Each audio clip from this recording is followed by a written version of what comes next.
పెద్దలు పరచూరు గోపాలకృష్ణ గారు, పెద్దలు బ్రహ్మానందం గారు, మోహన్ బాబు గారు, శరత్ కుమార్ గారు, పెద్దలందరికీ నా నమస్కారం. అలాగే రచయిత ప్రసాద్ గారు కూడా ఉన్నారు ఇక్కడ, తోట ప్రసాద్ గారు, నమస్కారం. వీరందరి సహాయ సహకారాలు, వీళ్ళందరి బ్లెస్సింగ్స్తో విష్ణు కన్నప్ప అనే కళను నిజం చేశాడు. ఈ కన్నప్ప గురించి చెప్పాలంటే ముందుగా శంకర భగవత్పాదులు అన్నట్టుగా బ్రహ్మ మురారి సురార్చిత లింగం, నిర్మల భాసిత శోభిత లింగం, జన్మజ దుఃఖ వినాశక లింగం, తత్ప్రణమామి సదాశివలింగం అన్నారు. జన్మజ దుఃఖ వినాశక లింగం, జన్మంతా ఉన్న దుఃఖాలన్నింటినీ వినాశనం చేస్తుంది ఆ లింగం అన్నారు. అలాంటి వాయులింగం గురించి కథ ఇది. ఈ వాయులింగం గురించి కథ విష్ణు తలపెట్టినప్పుడు దీని గురించి నేను చదువుకోవడం జరిగింది. మొట్టమొదటిసారి 12వ శతాబ్దంలో ప్రియ పురాణం అని తమిళనాడులో రాసిన పుస్తకంలో మొట్టమొదటిసారి కన్నప్ప దర్శనం ఇచ్చాడు. ఆ తర్వాత హరిహరుడు అనే కన్నడ కవి బసవ పురాణం అని కన్నడలో రాశాడు.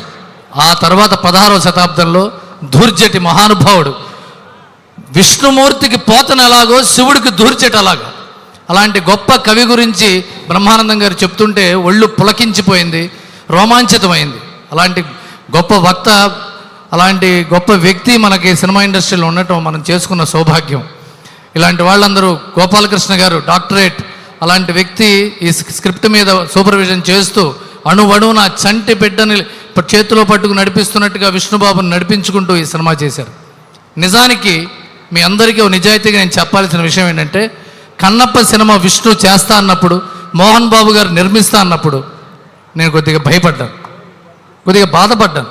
ఎందుకు ఇంత ఖర్చు పెట్టి అవసరమా, ఇంత వాలటైల్ ఇండస్ట్రీలో ఎందుకంటే నాకు వాళ్ళంటే ఇష్టం, ప్రేమ, అభిమానంతో భయపడ్డా. అవసరమా అని. ఆ తర్వాత నాగేశ్వర రెడ్డి గారు, ఈశ్వర్ రెడ్డి గారు రోజు చెప్పారు, లేదు బ్రహ్మాండంగా వస్తుంది అన్నారు. ఎంత బ్రహ్మాండంగా వస్తే మాత్రం ఏంటి సార్, ఏం బ్రహ్మాండంగా వస్తుంది అని నేను మళ్ళీ వాళ్ళతో ఆర్గ్యుమెంట్ చేశాను. నిజంగా చెప్తున్న విషయం, ఒక రోజున యాక్టర్ బ్రహ్మాజీ ఇక్కడ ఉన్నాడో లేదు తెలీదు, హైదరాబాద్ న్యూజిలాండ్ నుంచి ల్యాండ్ అయి చెప్పాడు, what a film, what a shooting అన్నాడు.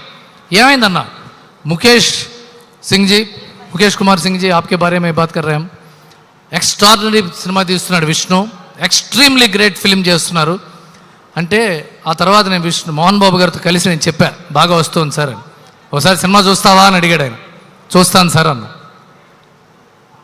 మీరు నమ్మండి, మోహన్ బాబు గారు నన్ను చేతిలో పట్టుకుని కూర్చోబెట్టి థియేటర్లో పైకి వెళ్ళిపోయి సినిమా చూసి పైకి రా అన్నాడు ఆయన.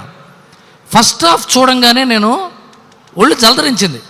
ఏంటిది, వాట్ ఈస్ దిస్, ఇంత గ్రేట్ ఫిలిం తీస్తారంటే వీళ్ళు అని చెప్పి. సార్ అది ఎక్స్ట్రాడినరీగా ఉంది sir cinema, extremely good film అంటే. ఇది పైగా ఇది ఫస్ట్ కట్, ఇది యాంథోనీ సార్ చేసిన ఫస్ట్ కట్. దీని తర్వాత మిగతాది సీజీలు వస్తాయి, మ్యూజిక్ వస్తుంది, తర్వాత చాలా వస్తుందంటే when I'm going to watch the second half అన్నా. నాకేమో ప్రభాసం చూడాలని కూడా కోరుకుంది.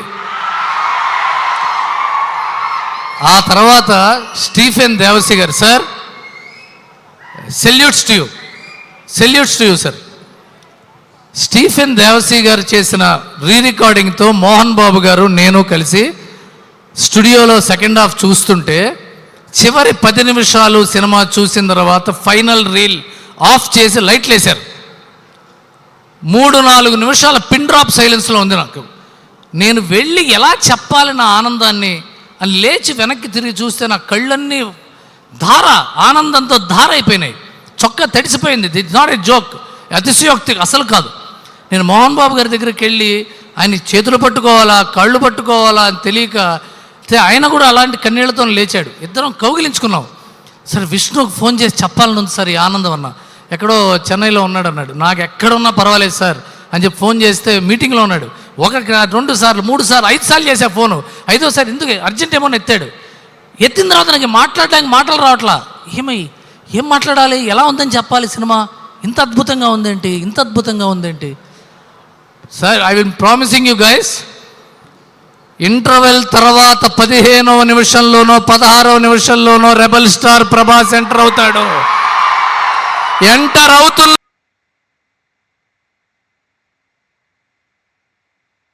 ప్రభాస్ అక్కడి నుంచి 26 నిమిషాలు 27 నిమిషాలు చెప్తున్నాను.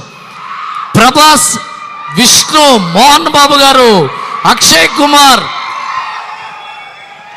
అసలు కీర్తి ముకుందన్ అద్భుతం, ప్రీతి ముకుందన్ ఎక్స్ట్రాడనరీ ఉంటుంది అక్కడి నుంచి.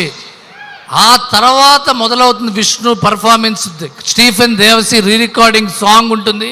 ఆ అయిపోగానే విష్ణు ప్రభాస్ గారి ఎపిసోడు. అక్కడి నుంచి I'm telling you, it is going to be one of the most memorable films of Telugu cinema.